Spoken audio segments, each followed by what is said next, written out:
Dear respected teacher, dear brothers, sisters, dear friends, it is our tradition of the practice of Plum Village. Before we start our activity, we will listen to 3 sounds of the bell so that we can establish ourselves in this present moment.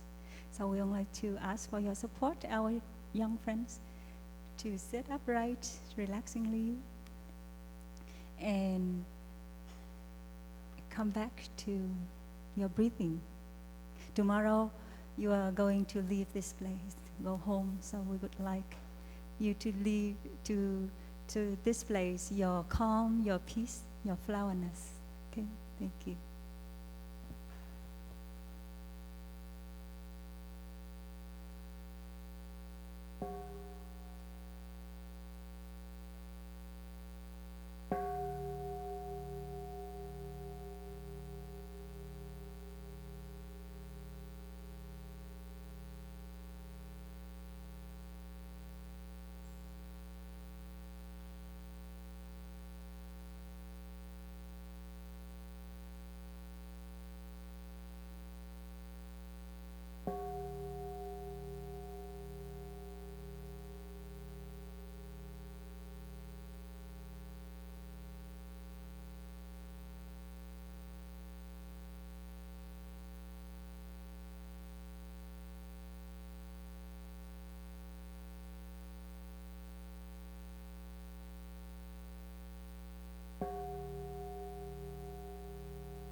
So dear friends, now we have a session for question and answer. If we look around, we see that every one of us here is a child of our parents. And many of us are parents of our children. And many of us are parents to be. So for the Q&A session this morning, we'd like you to ask questions regarding to the practice, how to bring peace, harmony, and happiness to ourselves and to our family, okay? So in order to warm up, I'd like to ask each one of our monastic siblings here to introduce themselves and also share with us one of the joys that nourish them during the retreat so far. Okay, so let's start with my brother on my hand side.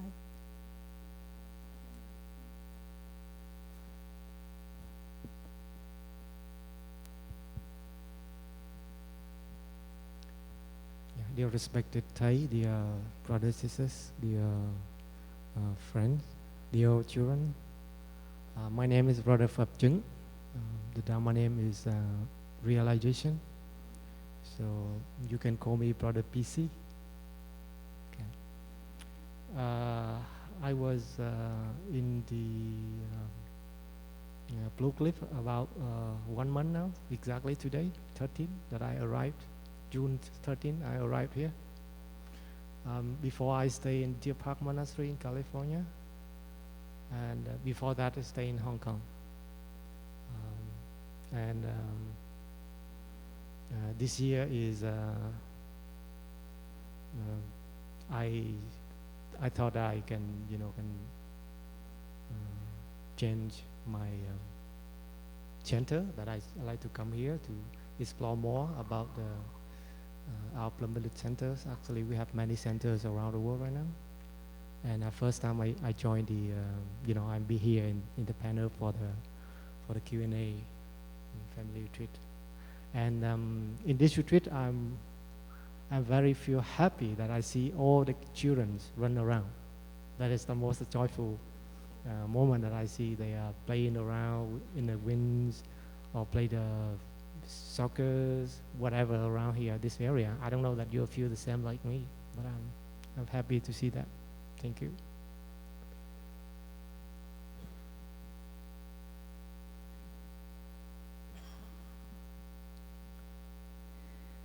So, dear respected Thầy and dear beloved family, my name is Brother Phap Lạc, Dharma Happiness. I live around here, and on the other side of the road is my neighbor, sister. We live together around here, and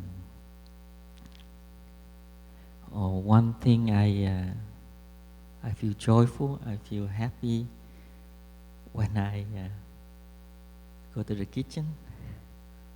I see all the staff working very wholeheartedly to help the retreat continue very smoothly. All the family, especially after meal, we have announcement. Did right action, go to the meditation hall. And some other family, we need to watch up today. My gratitude for all of you. Thank you so much. Come because of you. That's why we have this retreat. It nourished me a lot. Thank you so much. And one small thing make me nervous, especially the children. Sometimes they ask some question I cannot answer. I don't know why.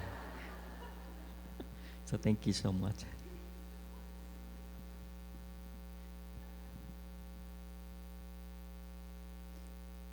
So, dear respected Thầy, dear brothers and sisters, and dear friends, and dear young one, my name is Sister Bat Ngim, and my nickname is Sister Popcorn. If you like to eat popcorn, you can eat me. So I live here across the street where you eat and then you play. So I live over there across, and our brother is our neighbor, and sometimes we play with each other, we practice with each other. And during this retreat, I really enjoy seeing children, especially yesterday, they eating ice cream. Walking around and eating ice cream, and someone cannot have ice cream, and then just whining and then just enjoying the atmosphere of the children and also the parents. And I really appreciate that parents can bring kids to place like this, and they can easily meet each other, and they don't need mother and father. I watch around, and they just play with each other. So that's nourished me a lot, and then bring me back to my childhood. Just make friends with anybody. We don't have to see who we should make friends. So thank you for bringing your kid here and nourish us. Thank you.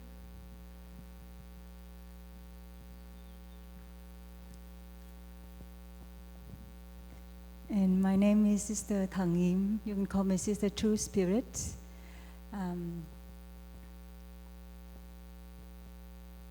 So I share the same roof with my sister, Sister Bat Ngim.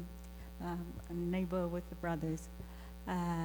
One of the source of joys that nourishes me for this retreat, of course, like my brother and sister share, the children, when we see the flowerness that bring alive element of flowerness inside of us. I remember as Vietnamese children, we really like playing dolls. And when I was young, very young and small, your age, in Vietnam, when my mother or my sisters bought me a doll with curly blonde hair, they look exactly like you. And when I see you so alive and joyful, yeah, it brings a lot of my childhood memory. And I also feel so nourished by the bright smile and joy of, I think, the oldest member in our summer retreat. You know her name? What her name is? Heidi, yes, Heidi. If you go to the tea room, you see the painting posted on the wall is one of the paintings that she made when she came here for the first time. Yeah, she's in her late 80s, but we can see when she smiles, her whole face smiling at the same time, her eyes smiling at the same time. I really want to invite her to come here for me to ask questions, but I don't want to take much of your time. Okay, so now it comes to question and answer. May I share some guidelines for us to know? We will say like 2 or 3 questions for the children, okay? And then maybe 2 questions for the teens, and the rest, the time for adults to ask. So children, if you have questions from your heart, you are welcome to come here. The first person will sit here, okay? And any other people who would like to ask questions, please come up here so that we know how many of you waiting for your turn, okay? Yeah. So the first person sit here. Yeah, you can come in line, okay? And in order to support Thầy Pháp Lạc, Brother Happiness, he's nervous, not knowing what the questions children will ask. So we really like to ask for your support.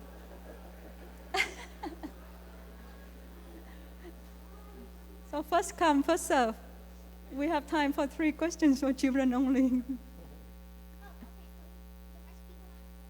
Yeah, you can sit in front and listen to your friend's question.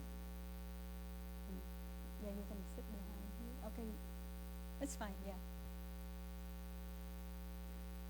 So before you ask a question, I'd like to ask you to listen to one sound of bell. Yeah, we all breathe together so that we can touch calmness and stillness inside of us. So that whatever question we ask, it comes from a place of clarity and calmness. That helps you. Your question can benefit to all your friends because we don't have time for each person to ask question. Maybe your question is also a question that your friends have, okay? And that also helps us, the panelists here, to be calm, okay? Thank you. Let's listen to one sound of the bell.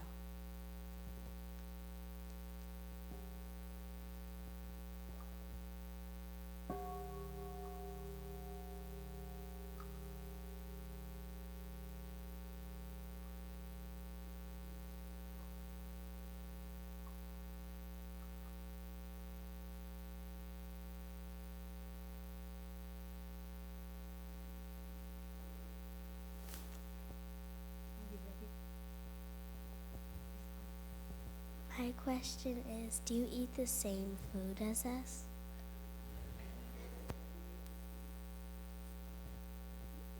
Could you hear her well? Yeah, she asked if the monastics eat the same food as they do.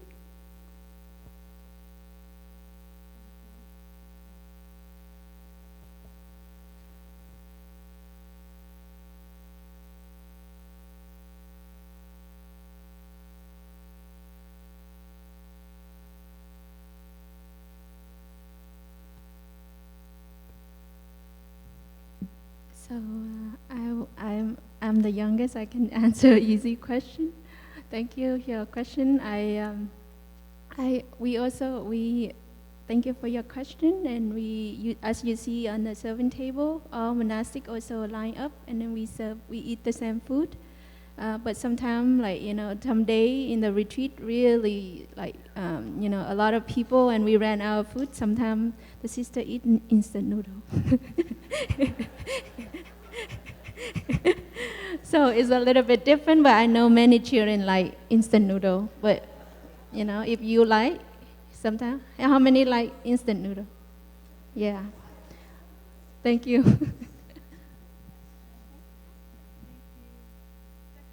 The brother eats the noodle too.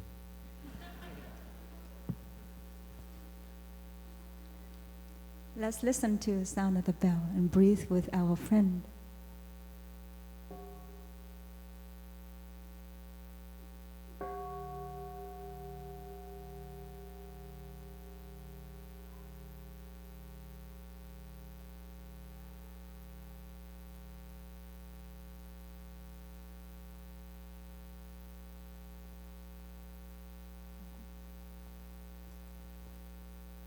Why do you wear robes?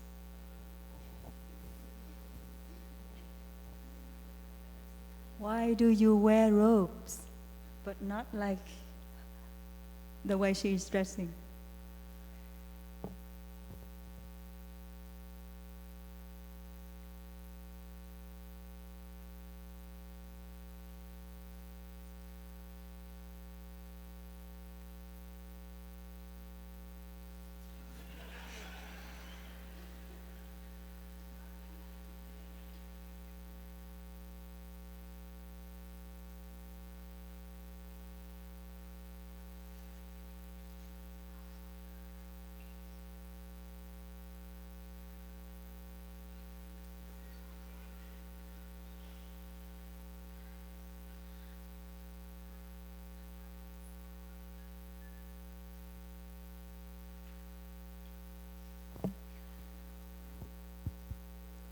It seems like the monastics here, we don't know how to answer this question. Is there any children you know how to answer? Can you help? Okay, please.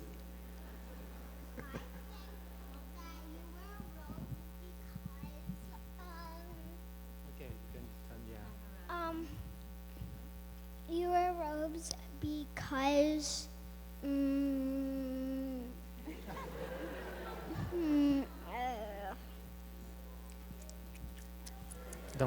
Don't know why. Okay, how about another one? Please, another help.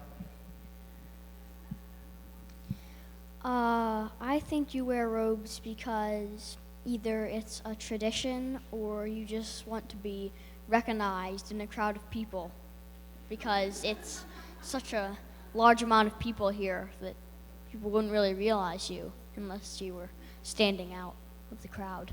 Okay, thank you. So, how many people here you agree with the answer? Please raise your hand. Okay, offer the flower.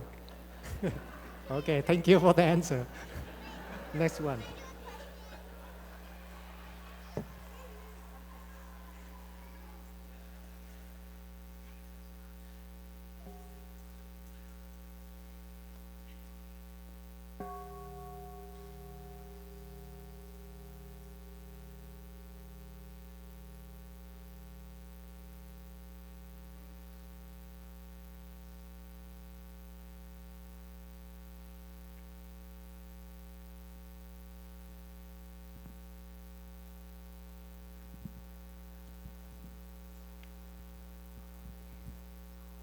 How was peace made?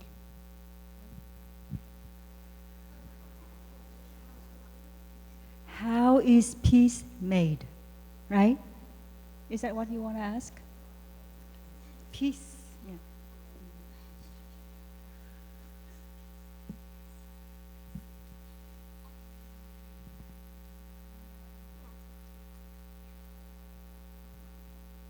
You want to try a second time?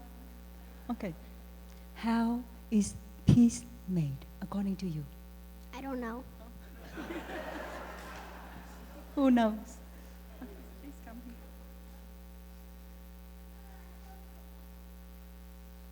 Can you turn it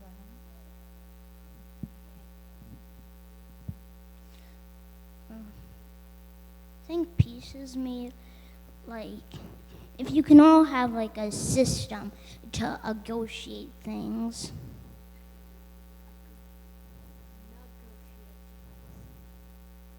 I haven't got grammar lessons last week. No, you have the mic. Can I ask you the question? If during this retreat you have touched peace while doing the children program with the sisters and staff and your friends, yeah, can you share one of the practice that you think you have touched peace? The practice where we made the card for our parents. You found it peaceful? You found a peace? Mm-hmm. Okay. Mm-hmm. Mm-hmm. And do you have any answer for your own question? So, how is peace made according to you? It's according by someone, really, focusing on someone else. Focusing on what? Someone else. Focusing on someone else in order to... I actually don't have any. Prabhupada Chung would like to answer your question. After a few minutes, I contemplate and I see this is the good point to answer the question. So how many of you children here, before you go to sleep, and then your parents come and say, I love you? How many? It seems like everyone, like the parents come and say, I love you, and kiss in your forehead before you go to sleep. Yeah? Okay. That is the peace made. And then you can say back, I love you too. Yeah. So when the peace make, when the parents come to you before night, you go to sleep and say, I love you, and then kiss in your forehead. And then you say, I love you too. Yeah, that's my answer.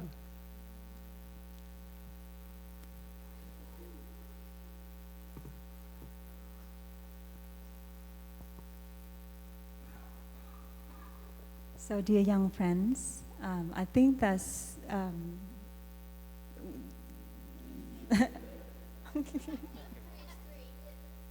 okay, so you asked the last question. Okay. Yes, thank you. But listen to one sound of the bell, okay? We come back to our breathing so that peace can be made. So we place our hand on our belly and breathe along with the sound of the bell. We feel the rise and the fall of our belly when we breathe in and out so that we can be at peace. Okay.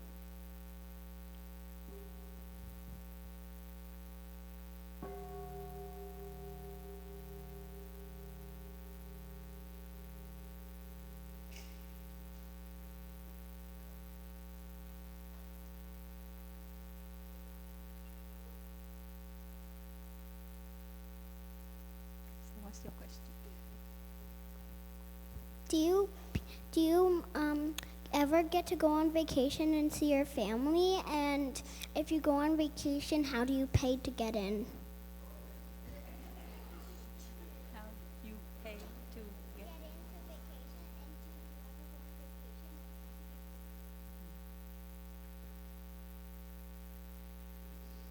you ever go on vacation?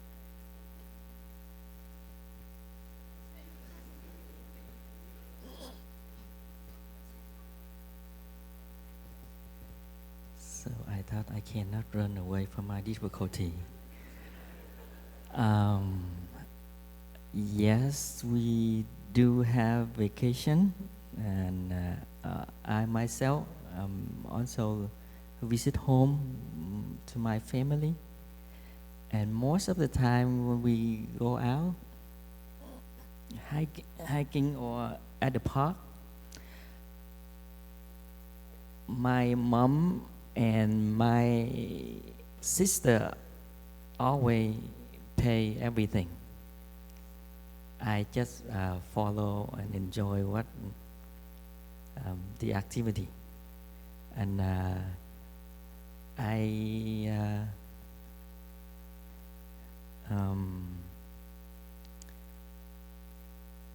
but I think in order to save money, I rarely go out. I usually at home and sorry and eat everything at home with my family. So is that okay if that's your... Oh, yeah, thank you.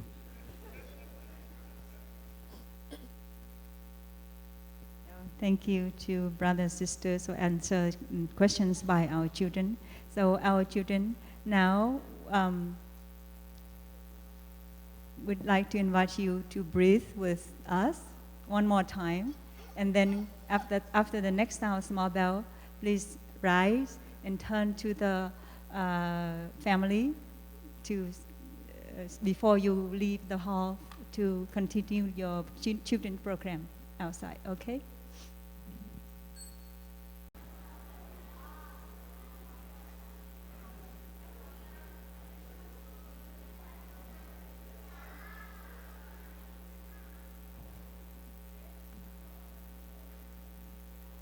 have already the first teen that is here. Second one.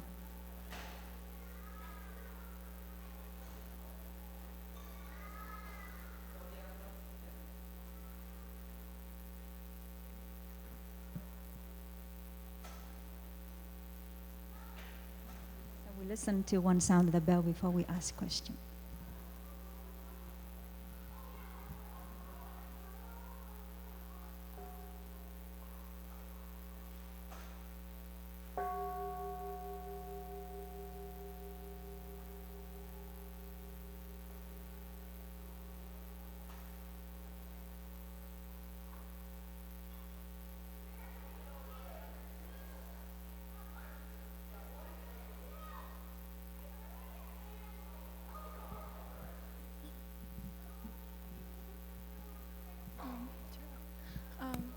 What really inspired you to become monastics?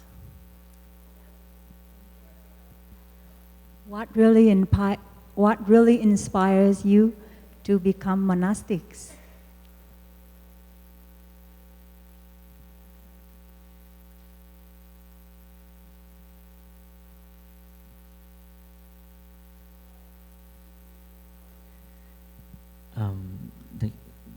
Thank you for your question. I will answer what my experience.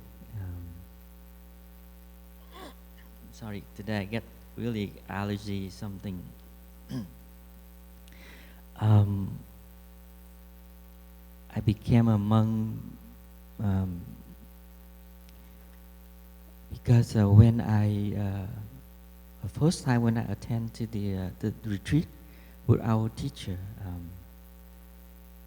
they have so many conditions make me be like this. But one thing very important is the teaching. I can apply that into my daily life. I can breathe in mindfulness. I can walk. I can cultivate my happiness, my joy, and important things that I can deal with my difficulty, my suffering, my anger, my loneliness, and an important thing is it makes me really feel I'm alive. I am on the way of the practice, on the path and the process to practice. I know myself not perfect, but I still doing that.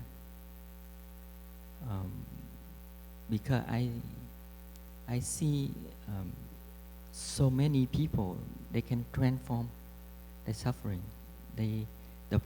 The practice helped them a lot and helped me too. You see, in me, I get that experience, and I look around me. I saw so many people, they have the same. So I call my boss at work. I say I quit my job. So he really angry at me. But anyway, that's my experience. So thank you.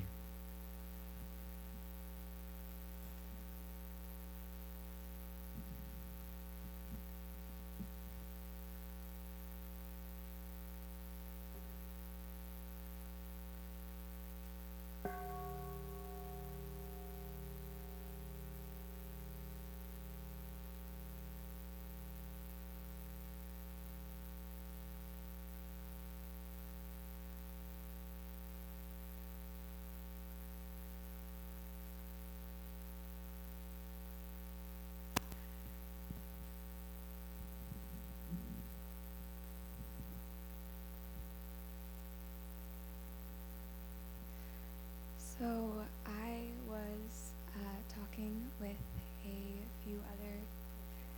I was talking with a few other teens yesterday, and we were talking about how we experience a lot of anxiety, and often we feel that right here. And sometimes breathing really deeply can inflame that. And instead of, doing what breathing normally does and help calm us, it kind of brings that anxiety back up. So I was wondering if you had any tips for dealing with that.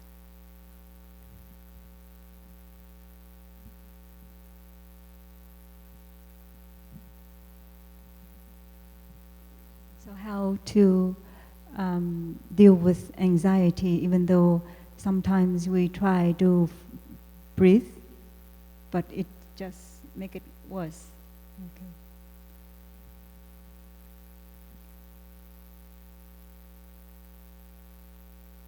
Recently, I went to see a Chinese doctor and also share with him about my physical condition, that I also had anxiety.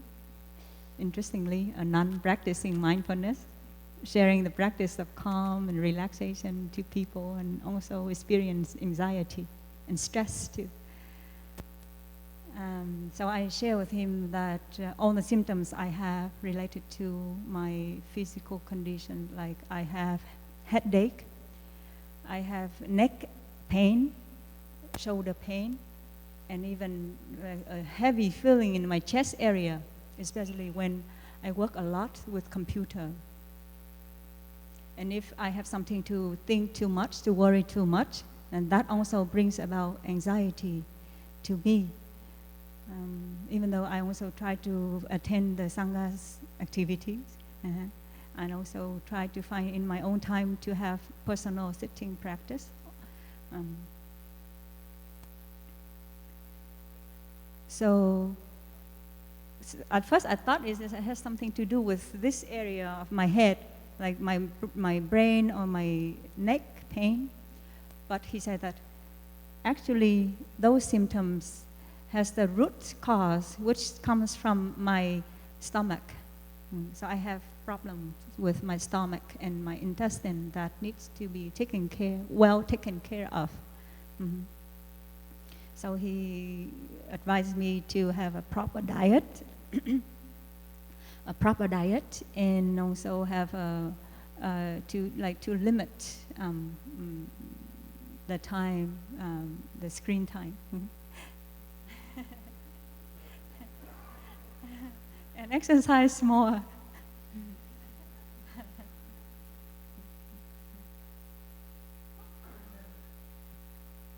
So again, come back to the basic teaching that the Buddha and also our teacher has taught us.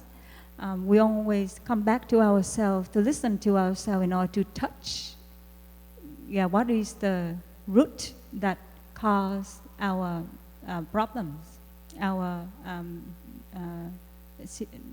that cause the issue. And at first we recognize all the symptoms that we have, and then we try to find the causes, the roots, in order to see the way out, okay? So it needs the regular, continuous practice.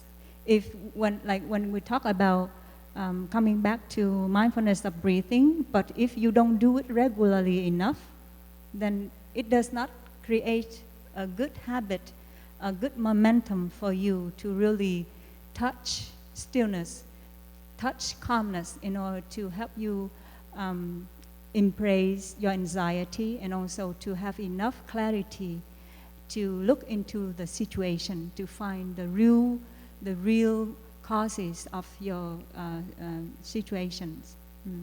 So what we do, like when we have some anxiety, some stress, and we come back to ourselves to practice, it may be too late. It's like how to cope with the situation, rather than to really set a regular daily practice, so that the practice becomes like our daily activity, and we can get used to it. And it is part of our life, but it's not just something that we cope with it in order to have like temporarily relief, like when we do we take medicine for pain, pain relieving medication, something like that. It's not like that. Practice mindfulness of breathing, practice mindfulness is to help to have a healthy way of living. Yeah. So my answer is that how to enjoy the practice of mindfulness of breathing, bringing mindfulness practice into your daily life so that it is part of your life. It's not, it should not be considered as something to cure temporary, it's not to be considered to be to bring about a temporary relief, like the headache or the pain. Yeah. So it requires energy put into the practice, like diligence in the practice, yeah, and trust, faith in the practice.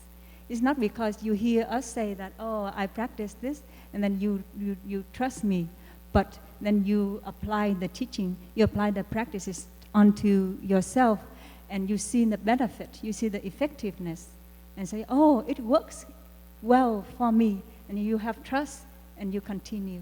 Because each one of us may have different experiences and different insights. For example, my sisters, my brothers, they really enjoy sitting meditation practice.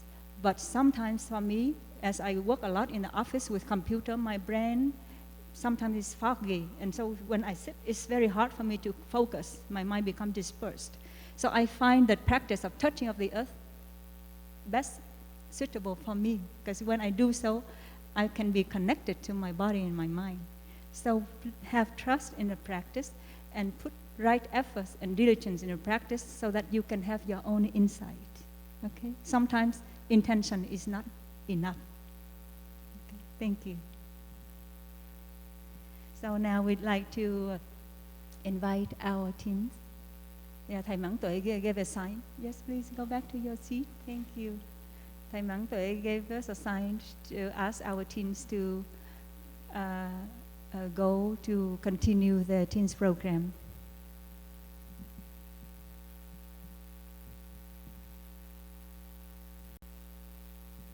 So next, we'd like to invite adults. We know in our retreat there are adults from under 30. Yeah, so we'd like to invite those to come here and ask questions. And you can also make way here to wait for your turn.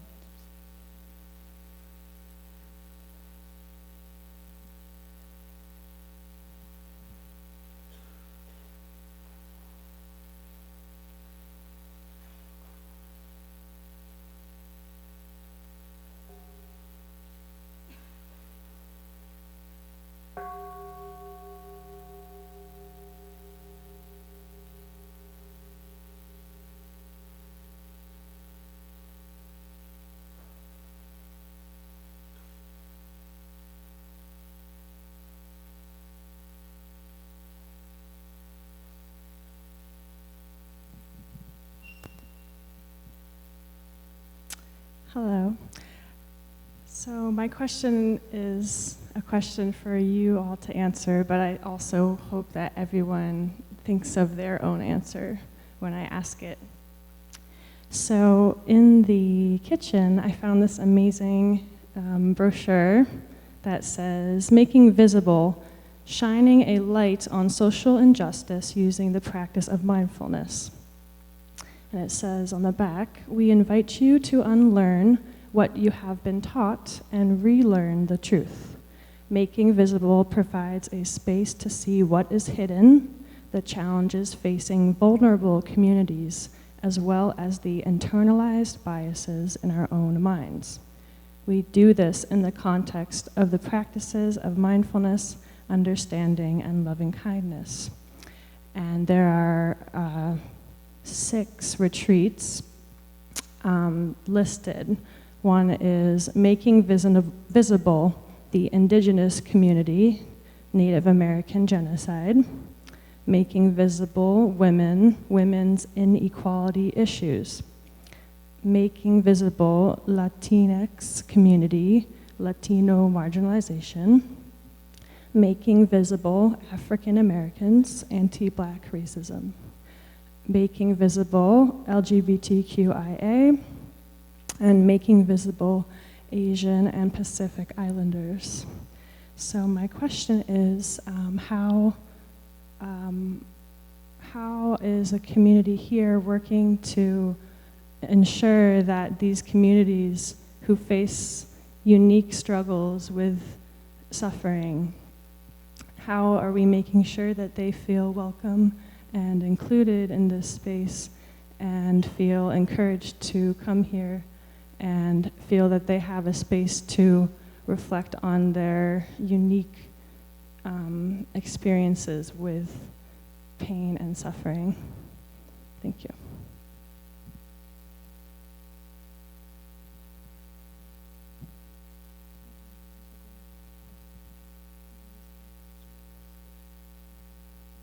Would you summarize your questions?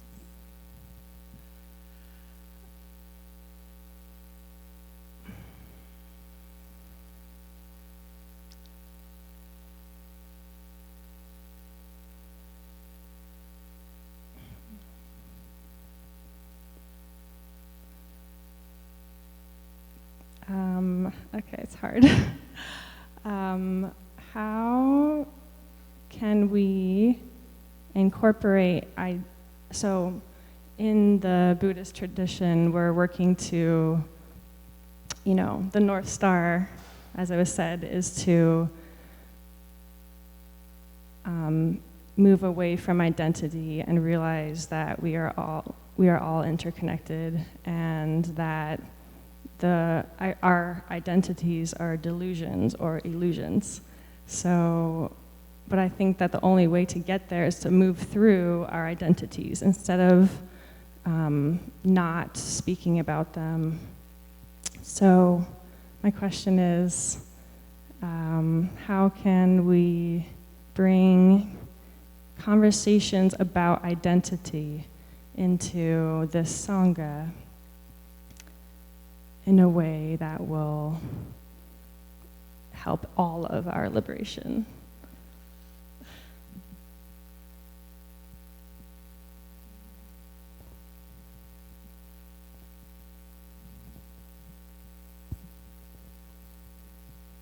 So thank you for your question.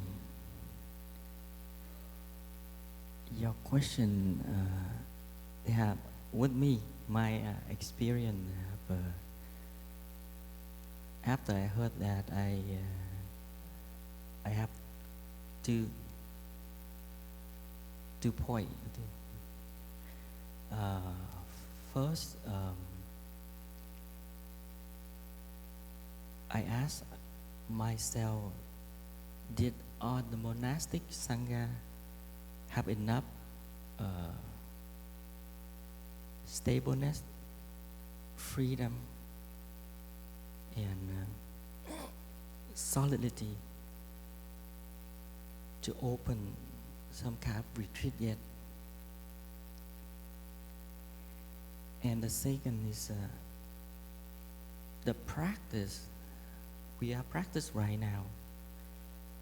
Is that compatible or suitable for everyone yet? Do you accept this practice yet? When we do something, we have to do very carefully. It is not a game. It is not something just happen and then nothing else later. It's not like that. We have to, myself, I often ask the monastic community, are we stable yet? If not, we will create more suffering for the other group. If we have special this group, but we try to ignore or eject another group, so we will make more complicated and more suffering. When you look around us, especially someone wear this kind of robe, the round one, we are very young community. And most of us, we came from Vietnam. We have a lack of communication, languages, and especially culture. We don't understand this culture yet. I live here more than 20 years. I'm still learning that. Every single retreat.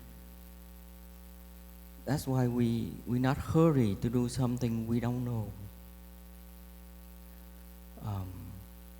That's why you can see we have a lot of staff, a lot of lay Dharma teacher. We need them. And we try to open the retreat so you can feel at home. Everybody come. Everybody can come. Everybody can practice. And important is that the practice help you yet. You know, if the practice helping you, are you still continue to practice when you go home at home?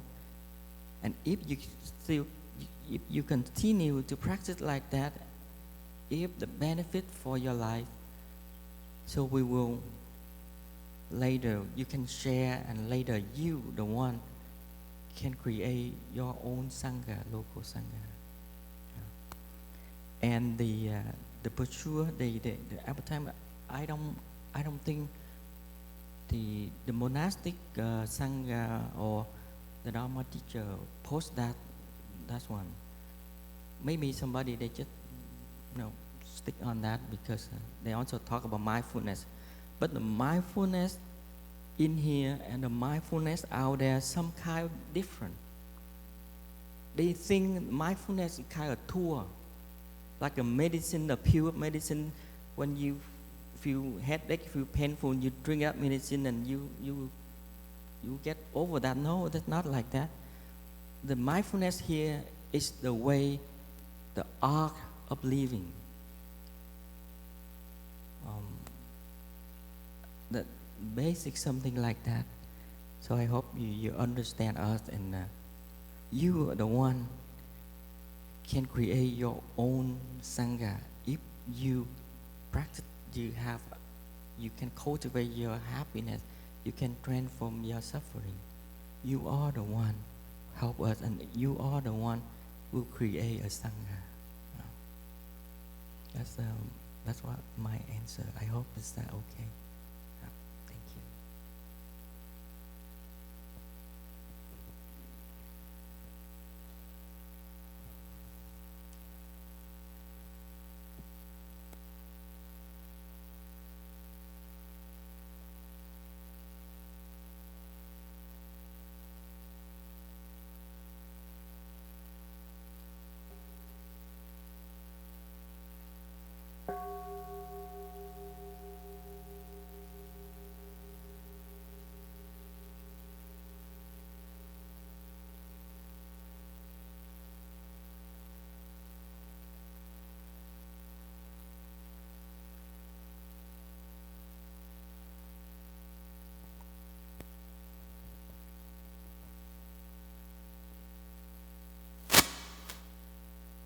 Dear Thai, dear community.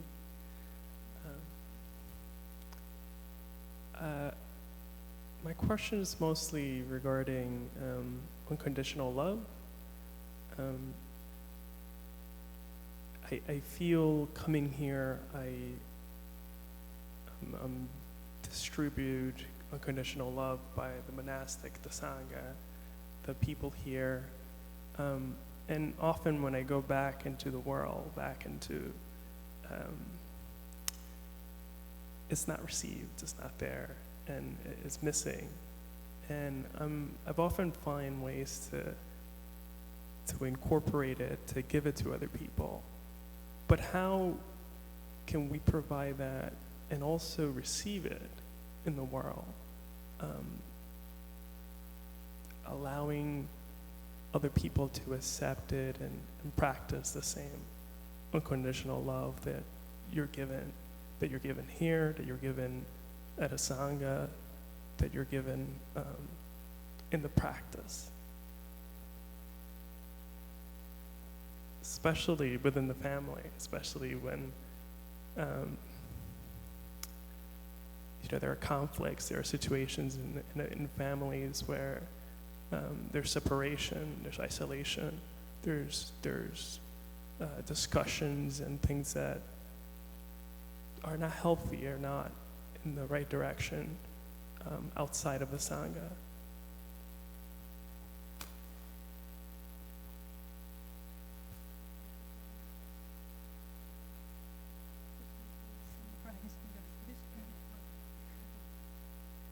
Sure.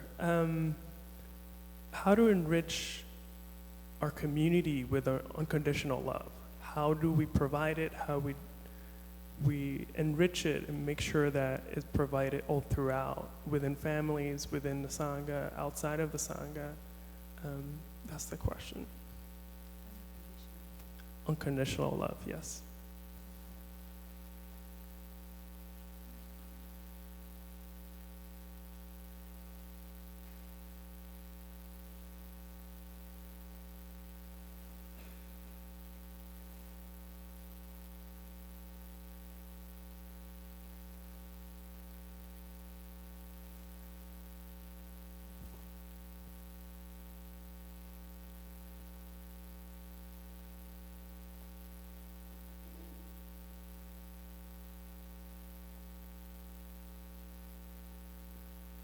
So, dear Sangha, how to provide unconditional love to enrich the practice when we encounter family conflicts, or to build a Sangha outside of the Sangha that when we come and practice, we feel so much nourished. From my own experience, of course, I feel much more easy to practice within the Sangha with monastic brothers and sisters, and also laity, because every one of us is practicing, and we are practicing the same Dharma doors, so it's so easy. But when to go home, it's a lot challenging.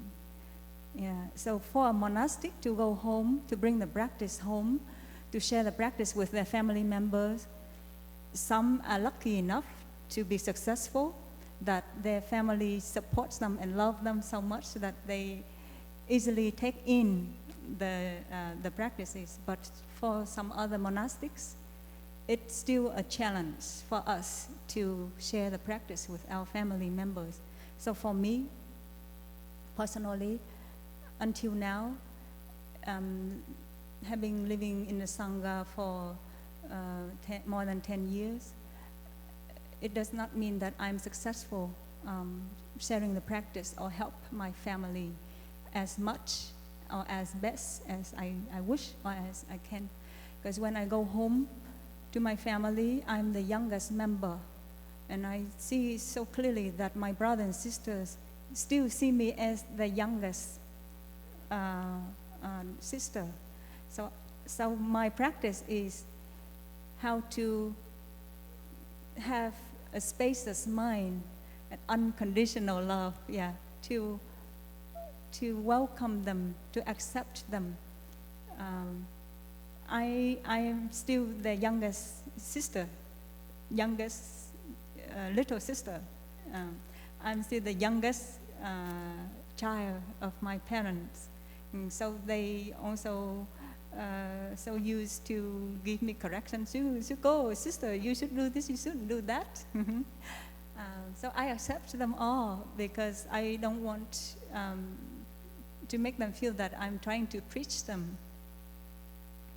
But I try to be spacious and loving so that I can be a safe container to listen to their suffering, to the difficulties, and offer my fresh presence for my family members. I know sometimes I feel helpless. Sometimes I even feel ashamed that, well, in my family there are 4 members, like me, my elder sister, and my other 2 nephews. We become monastics under Thay's tradition, but there are still some family issues that we feel we are helpless. We cannot help.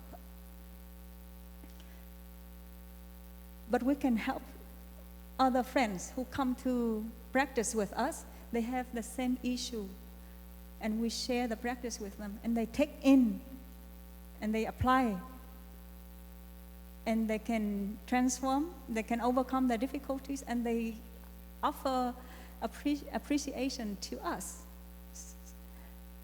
So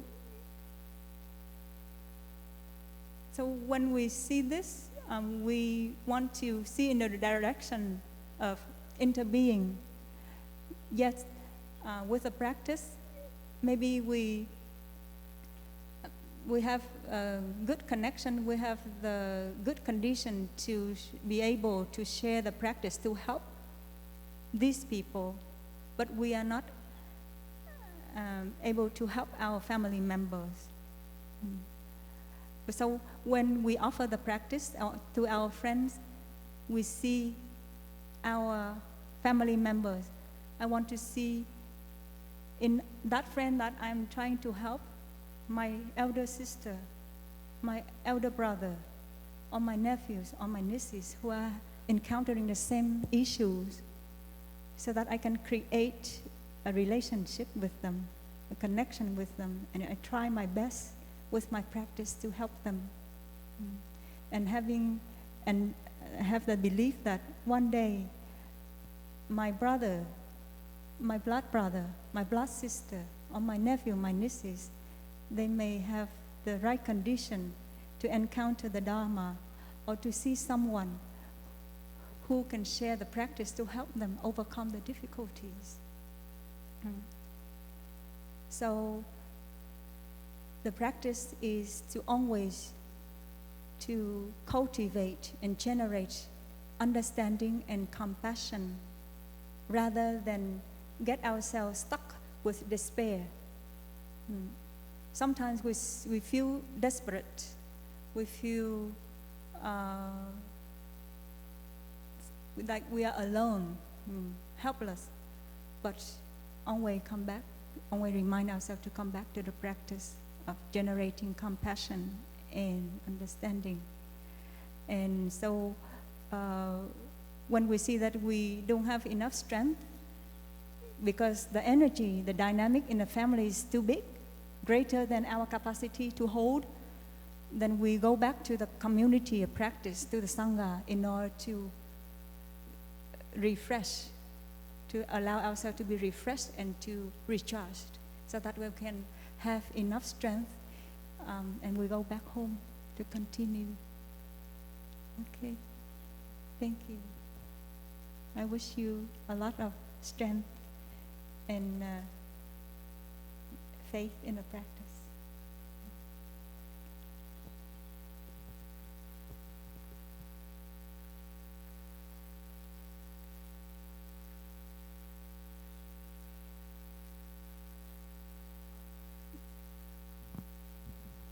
Is there anyone who would like to ask question? Yes, please come here. Yeah, we still have some written question here.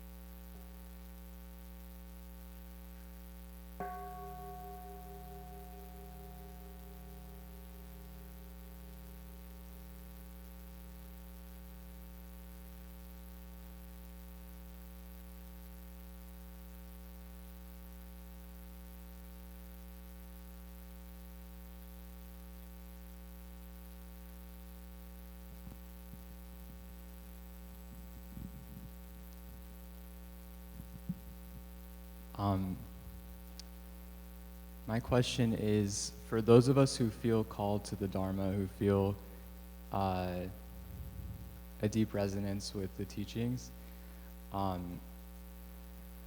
do we still operate in the world? Especially in my case, I haven't started working yet. I graduated college recently, and I'm trying to figure out how to lead a life and make decisions for myself.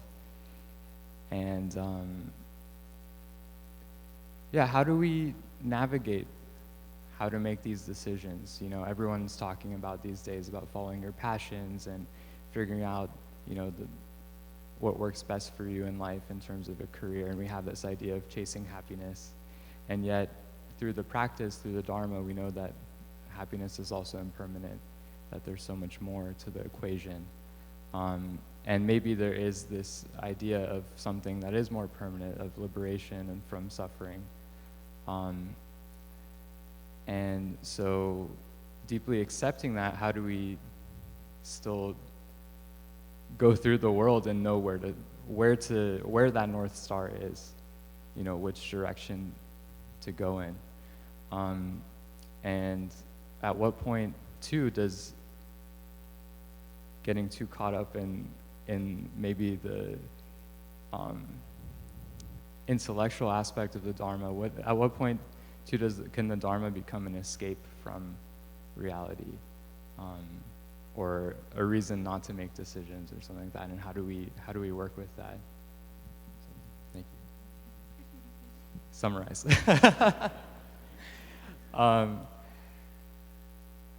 So I guess my question is, how do we live a life, I guess really specifically, sometimes it feels to me that the only way to realize the Dharma is maybe to become a monastic. But how do we know that, is there a way to do that without becoming a monastic? And how do we know how to make those decisions in lay life? Yeah, that's still taking us towards the direction of maybe liberation, or maybe should we even think about that? Or is that just kind of an escape of some side? But I don't know. Does that make sense? I don't know if that got more confusing. Is the question clear for the Sangha? Okay. Is it clear for everybody? Okay, thank you.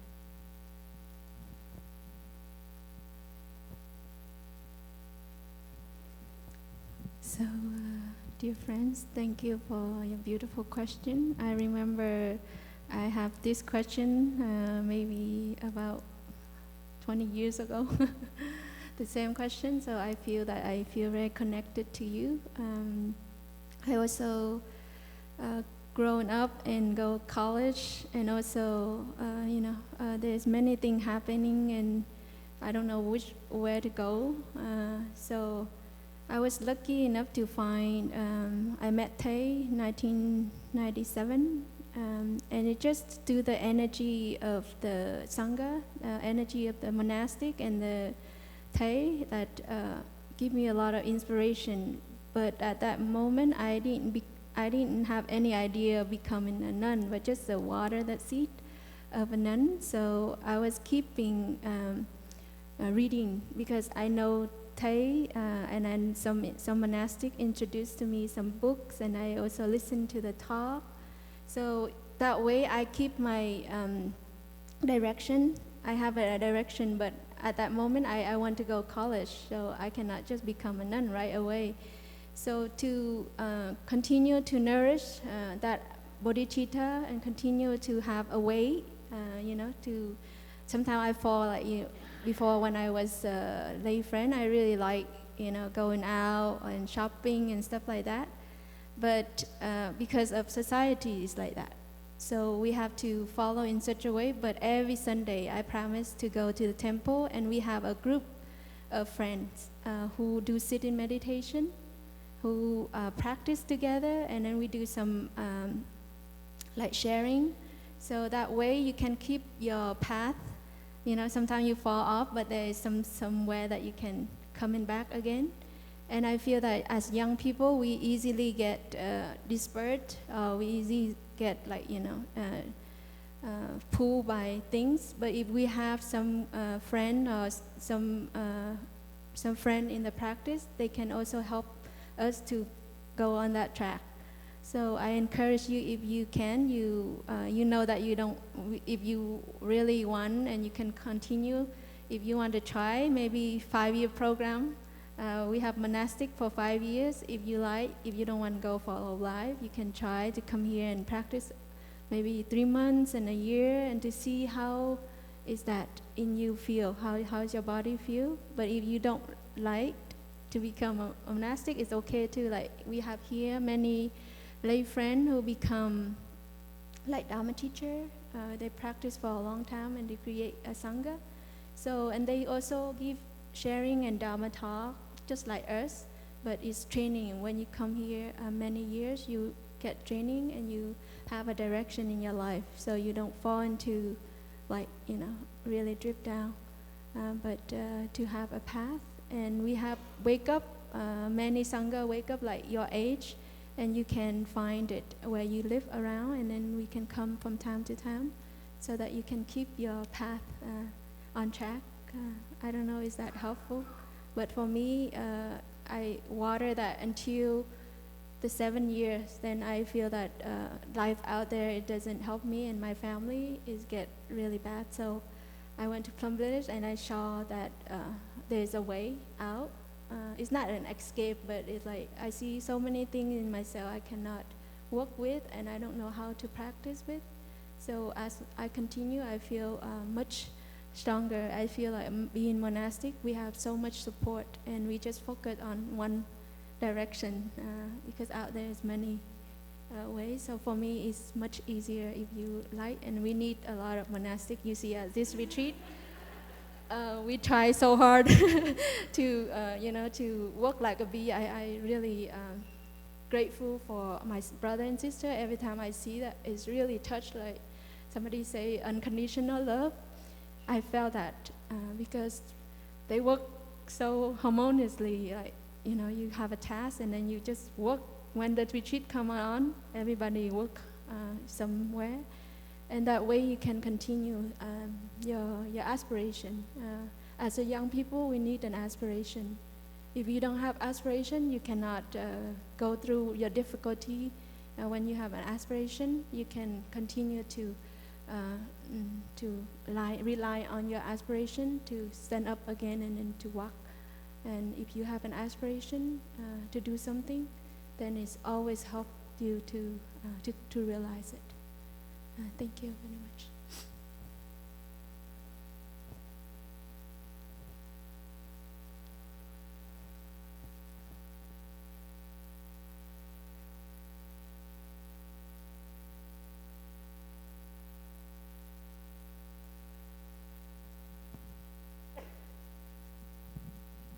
So we have some written questions here, and I'd like to ask our brothers and sisters if they are interested in answering to any of the questions.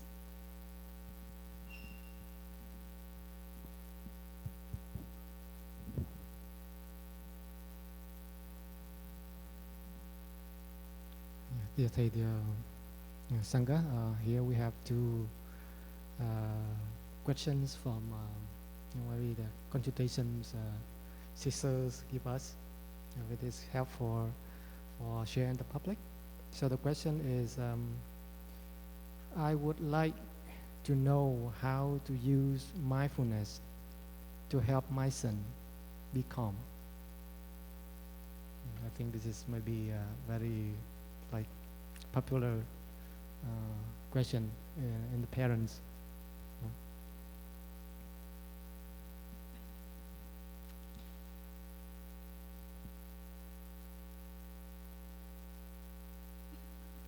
To me, with this question, I think the question can be asked like, how do you use the mindfulness to calm yourself? So the question is asked by ourselves, but not asked for other person. You understand what I mean? Because it's really, the interbeing. If we are like to help other people, we need to calm ourselves. We cannot help with someone,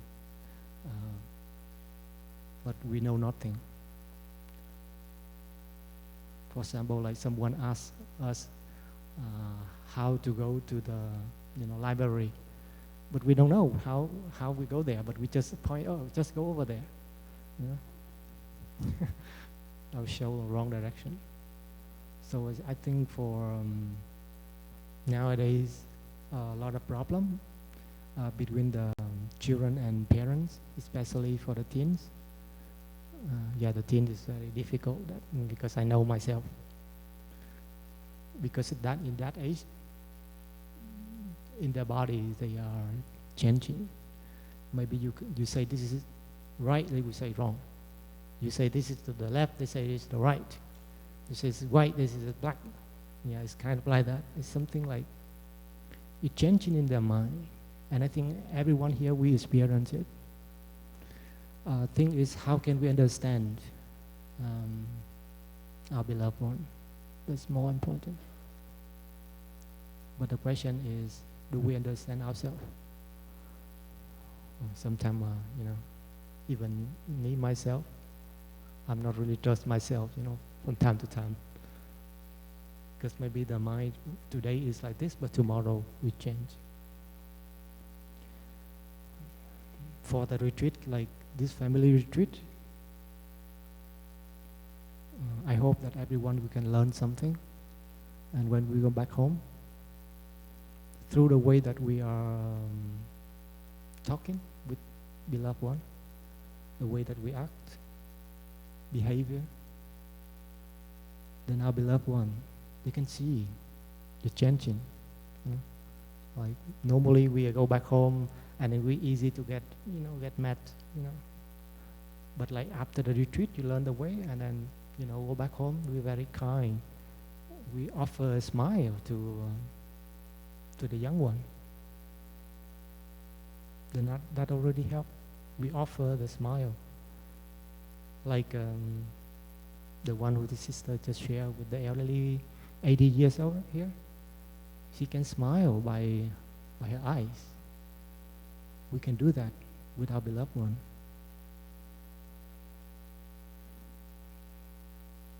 So to help other people, we have to know how to master ourselves first. So that is my answer. But first thing that we are really do basically, breathing in, breathing out. That is the song that we sing here all the time. Walk in meditation. Do we really enjoy it?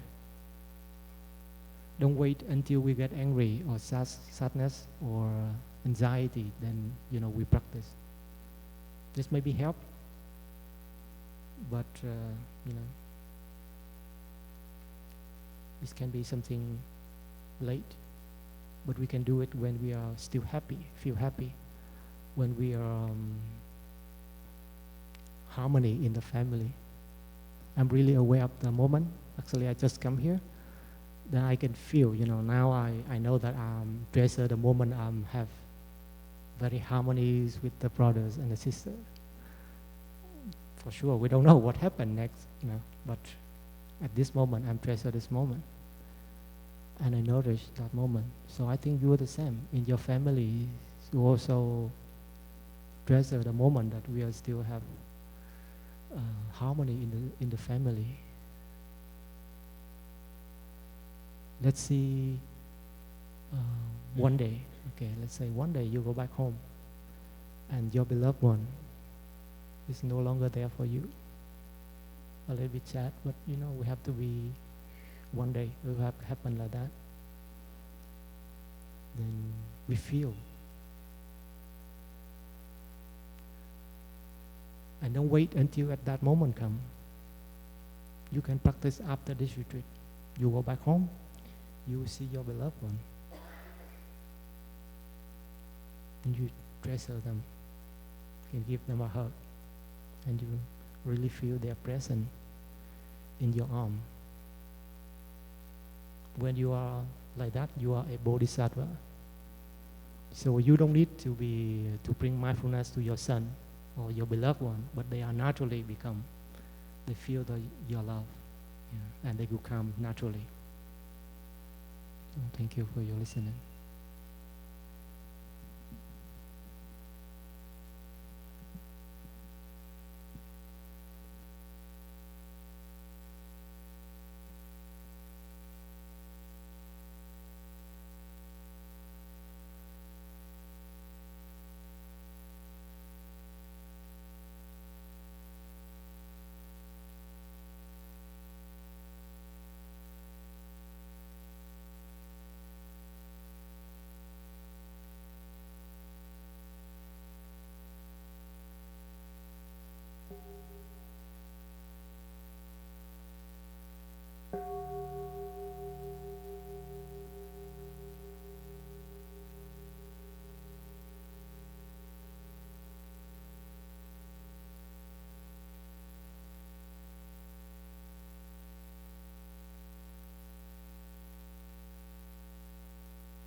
So there is a question I would like to read for the community and the panel. I work at the place where most people share the same culture and language background, except me and a few others who are minority. When we have to be in a group situation, we often feel excluded because they always talk in a language we don't understand over our heads, as if we were there when they can switch to English to help us feel included. We have shared the difficulty with them, but they became defensive and told us we are the minority and should learn their language. Apart from trying to be patient, is there anything else should do in such a situation?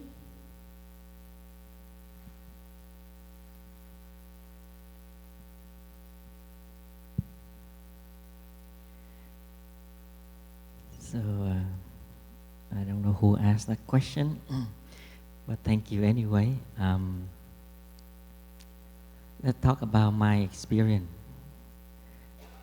When I came to US, I went to college, and I remember at lunchtime in college, in cafeteria. I think you know what I'm talking about, right? You know how noisy is it? How crazy in there? They all speak English. And I'm Vietnamese. I just sit there and I don't know what to do. Even I don't know how to warm up my lunch. And I asked myself, what should I do? I go back to Vietnam or I stay?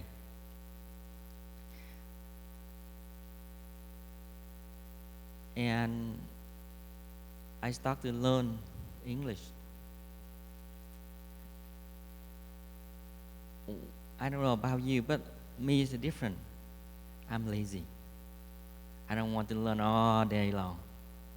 I learn enough to talk to someone to help me. And the important thing is, with me, the way I want my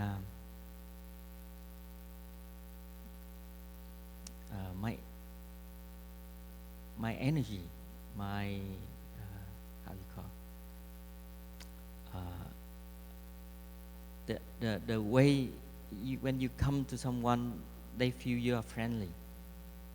You don't feel difficulty. You don't make them feel you are the one and the other one. Two sides. We don't make a lie like that. In your heart, you feel friendly with them. But what I did in my school, in my work.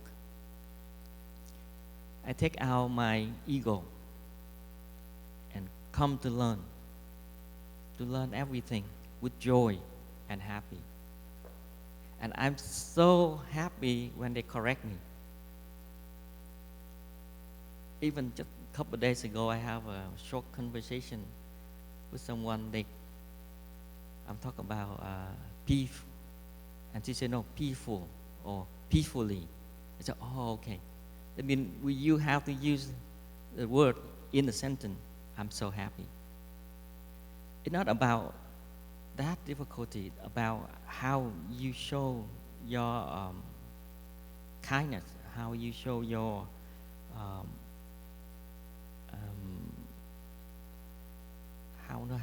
the energy to you want to learn that.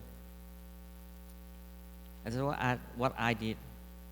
Even now, I'm still learning that, and I'm sure I will learn my whole day, all day long, and I also learn until the end of my life. I chose that way, and also, of course, we always have difficulty. We always facing our difficulty, but the attitude, how you can deal with that, the way you deal with that, you deal with your difficulty by your practicing, or you deal with your difficulty by you let your habit energy to deal with that. That important. That's the different. You can make different when you practice, when you deal with your difficulty. I do have difficulty with the other. If I cannot solve the problem, the best is we let each other have a time and space and distance. I can make people with that person in myself first. And then, if we have time, and if the condition allow me, I will make people with that person later. But you have to deal with yourself first. The person you think you hate, the person you think you don't like in yourself, you have to deal with that first in you before you deal with the real person. Because of the energy you come to that person, very important. You want peace or you want argument again, complain again. That's what my experience. I don't know, is that helpful or not? I hope it's helpful. If not, sorry.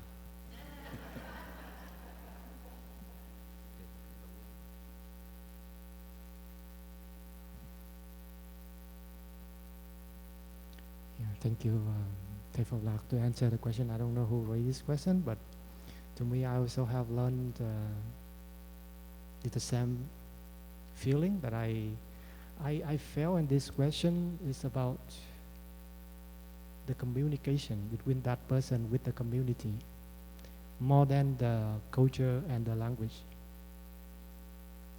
You know, the culture and the language doesn't matter. That there can be the gap between we ourselves with the community we live with. If we see the lizard or the caterpillar in the wood, if the bark like the tree is brown, they will change color, the skin, or the green, to hide themselves, you know. So the question here, do we see the community, that community is ourselves? Do we see that we are the one with the community? If we see the different, it's not the same, then the difficulty is there. And I agree with Thầy Pháp Lạc just share is, before we like to have peace with everyone in the community, that we will see the peace inside of ourselves, the inner peace, that we have problem or not, you know. If they see something, we have to resolve the problem inside first. After that, the communication outside just only the form. So thank you the question, and I hopefully might just add in a little bit. Thank you.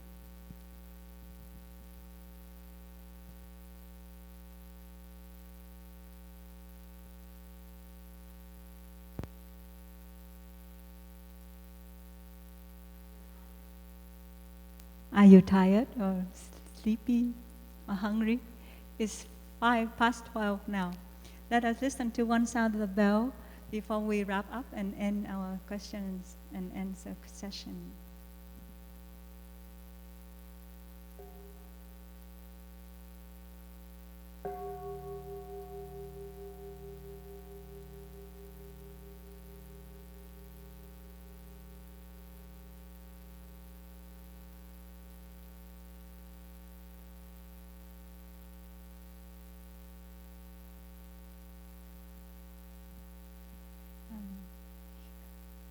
Here we have the last written question regarding suggestions on how to bring community group together.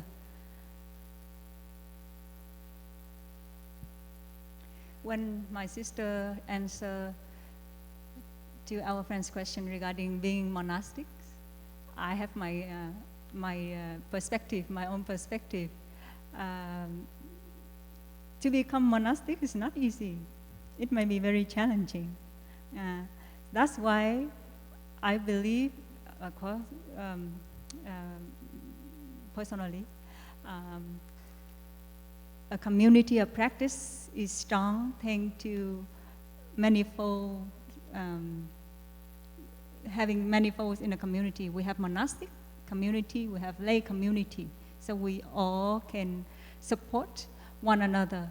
Because I see in myself as a monastic, there are some limitations that I cannot help much to address the issues that our friends bring up, like issues regarding gender identity and social injustice and things like that. So to bring community group together, when, like for the summer family retreat, you bring your families here with us and practice, and we all learn about the basic practices, like how to live in harmony with one another, how to bring about more awareness.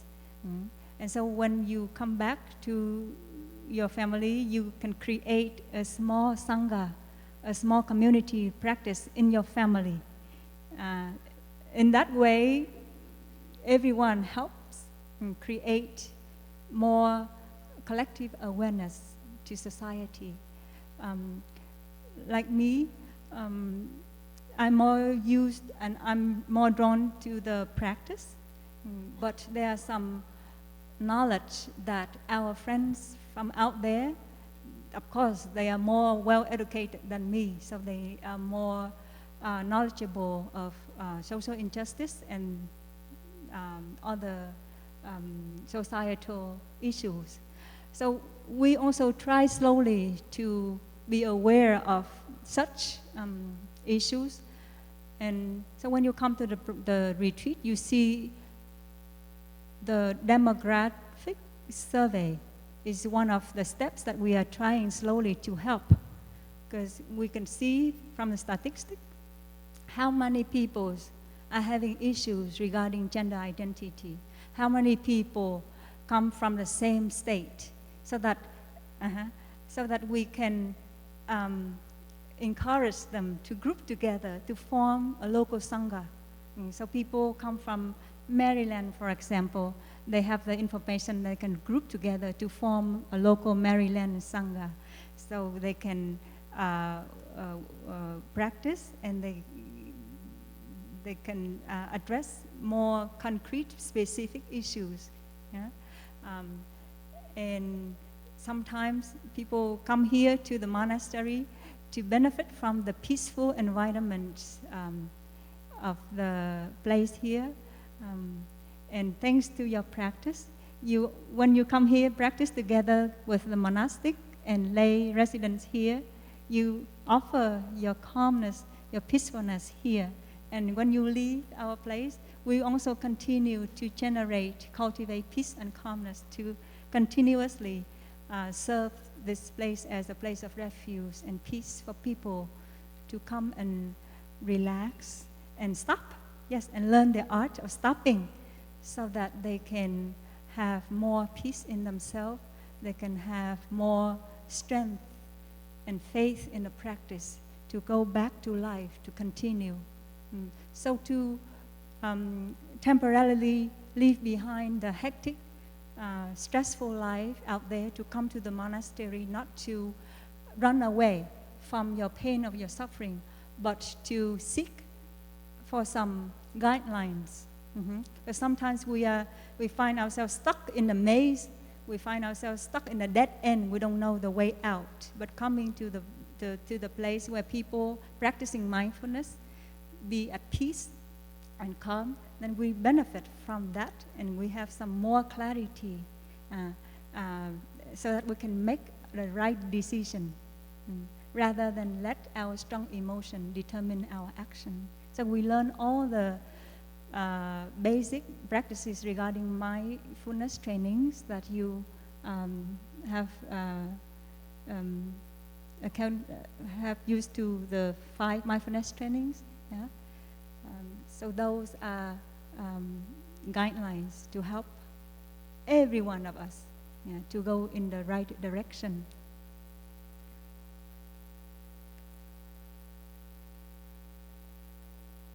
So we really need your support. We really need your practice. If everyone became monastics, how would it be possible? The world out there really needs your talents, your skill, your knowledge, and also your practice too. So we need your help, and you also need our support, our help.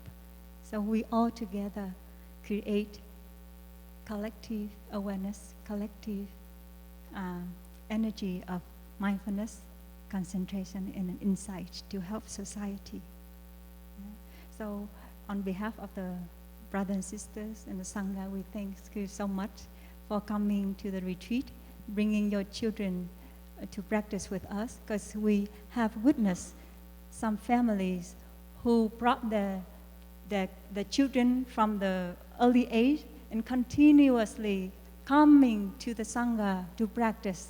And from the children, so they attended the program from the age of 5, 6, 7, and they grow up, they join the teens program, and then they become young adult, and adults, they become parents of their own children. So we witness families of like 2, 3 generations. At the same time, mindfulness practitioners, isn't it cool? It's very cool. Yeah, so we thank you so much for